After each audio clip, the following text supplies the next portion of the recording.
Alors, aujourd'hui, nous allons faire un cours sur les valeurs propres et vecteurs propres. C'est un cours qui porte sur les matrices, et donc c'est un cours d'algèbre linéaire. Donc, définition, E étant un K espace vectoriel de dimension finie qui se note dim E inférieur à plus l'infini, tel que U appartenant à L de E, donc U un endomorphisme allant de E dans E, deux espaces vectoriels E. On dit que lambda appartient à K, c'est-à-dire l'ensemble des réels ou des complexes, est une valeur propre de U s'il existe X appartenant à E tel que X est différent de 0, tel que U de X est égal à lambda X. X est alors appelé vecteur propre associé à la valeur propre lambda. Pour A appartenant à Mn de K, donc l'ensemble des matrices carrées de taille n, lambda est une valeur propre de A s'il existe grand X différent de 0, tel que A, la matrice A fois X, est égal à lambda fois X. Donc X, toujours le vecteur propre. Notez bien qu'un vecteur propre est toujours non nul. Propriété, donc, toute matrice carrée représente un endomorphisme, car même nombre de lignes et même nombre de colonnes. Donc c'est le même ensemble d'arrivées et de départ. Propriété, si X est un vecteur propre associé à la valeur propre lambda, alors pour U un endomorphisme, alors pour tout n entier naturel appartenant à n, X est un vecteur propre associé à la valeur propre lambda puissance n pour U puissance n. U puissance n, c'est U rond U rond U rond U n fois. Et donc on a U puissance n de x est égal à lambda puissance n fois x. Donc ça, c'est une propriété que vous devez connaître. Et ça se démontre facilement par récurrence, ce que je ne ferai pas ici. Donc, exemple. Donc je vais faire plusieurs exemples pour bien comprendre. Donc, IN, la matrice identité, c'est égal à 1, 0, 0, n fois. 1, ici on a 0 jusqu'à 0 n fois. Là on a des 1 dans toute la diagonale. Là on a des 0, 0, 0. Donc on a juste des 1 dans la diagonale et tout autour on a des 0. Donc 1 est valeur propre, car pour tout x appartenant à Mn de R, donc les matrices carrées de taille n, si x est non nul, alors on a In de x est égal à x est égal à 1 fois x. Donc 1 est bien valeur propre.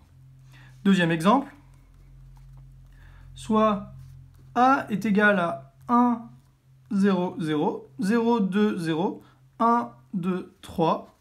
Donc, soit U appartenant à L de R3, donc l'ensemble, donc une application linéaire de R3 dans R3, canoniquement associée à A.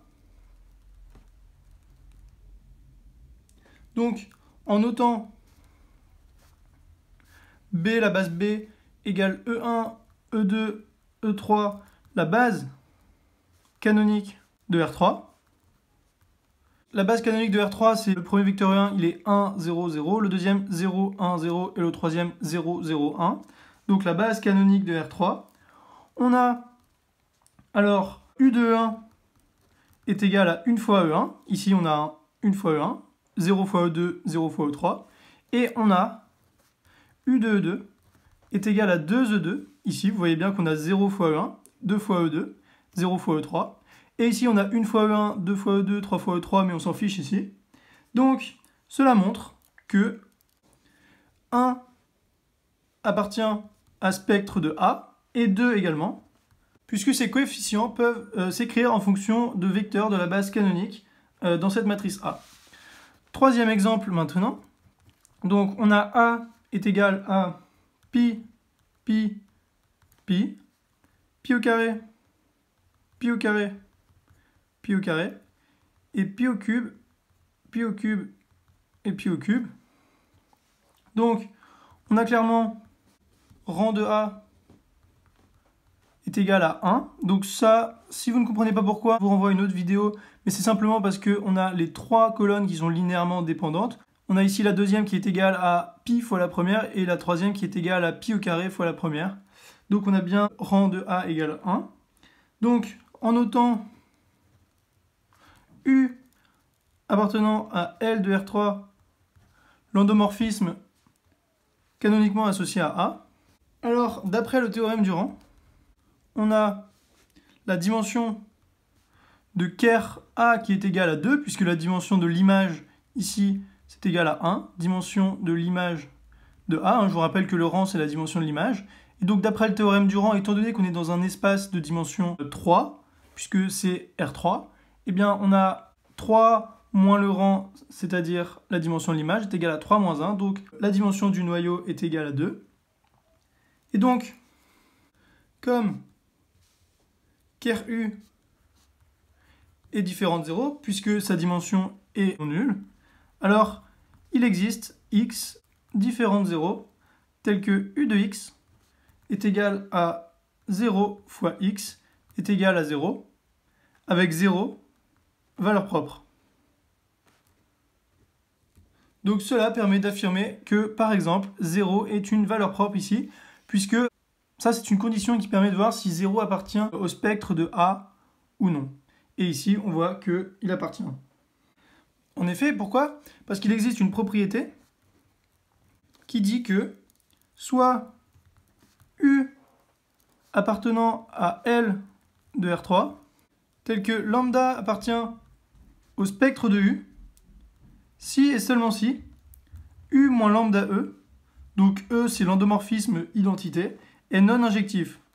Or, je vous rappelle que si le noyau est égal à 0, eh bien l'application est injective. Donc cela signifie que ker de U moins lambda E est différent de 0. Donc ici, dans cet exemple précédent, 0 est une valeur propre, c'est lambda. Donc ker de U moins lambda E, ici dans l'exemple, ça aurait fait ker de U. Et donc, on a vu que ker de U était différent de 0, puisque lambda, si lambda égale 0, ça fait ker de U moins 0 fois E, donc ça fait ker de U. Et donc, est différent de 0. Donc, 0 appartient au spectre de A. Voilà pour cela. Et donc, de cette propriété découle une autre propriété qui dit que, comme la dimension de E est finie, que l'on note comme ça, inférieure à plus l'infini, entre parenthèses donc fini, alors cela revient à dire que U moins lambda E est non bijectif. Et donc en termes matriciels, on dit que lambda appartient à spectre de A, par exemple si A est une matrice, si et seulement si A moins lambda I est non inversible. Donc ici, le but pour que 0 appartienne au spectre, il faut que ce soit non injectif. Si la dimension est en plus finie et que c'est non injectif, bah, c'est non bijectif.